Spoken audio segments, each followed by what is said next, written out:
আসসালামু আলাইকুম রহমতুল্লাহ। সম্মানিত দিনী ভাই ও বন্ধুরা, অন্তর্বর্তীকালীন সরকারের মধ্যে একজন আলেম, উপদেষ্টা বা মন্ত্রী হিসেবে যে নিয়োগ দিয়েছেন, আসলে তিনি কতটুকু যোগ্য বা তার যোগ্যতাটা কেমন, এ বিষয়ে প্রত্যেকেরই জানা দরকার। কারণ একজন আলেম কিভাবে অন্তর্বর্তীকালীন সরকারের উপদেষ্টা হলেন বা তার শিক্ষা যোগ্যতাটা কি, চলুন আমরা তার বিষয়টি জেনে নেই। তার নাম অধ্যাপক ডক্টর আফম খালেদ হুসাইন। কওমি শিক্ষা দাওরায়ে হাদিস মাস্টার্স সমমান। আলিয়া শিক্ষা আলিম ফাজিল কামিল। জেনারেল শিক্ষা BA অনার্স MA। ইসলামের ইতিহাস ও সংস্কৃতি বিভাগ চট্টগ্রাম বিশ্ববিদ্যালয়।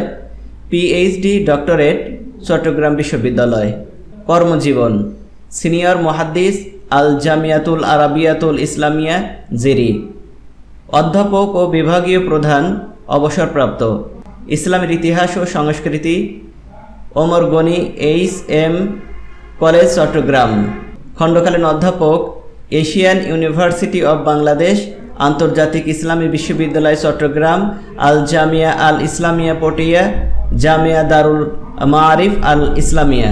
সাংগঠনিক অবস্থান নায়েবে আমির হেফাজতে ইসলাম বাংলাদেশ, শিক্ষা উপদেষ্টা ইসলামী আন্দোলন চরমোনাই, সম্পাদক মাসিক তাওহীদ পটিয়া মাদ্রাসা, খতিব হজরত উসমান রাদিয়াল্লাহু তাআলা আনহু জামে মসজিদ। জনপ্রিয় একজন ওয়াইজ ও লেখক, সাংবাদিক। তার প্রকাশিত গ্রন্থসমূহ 20টি।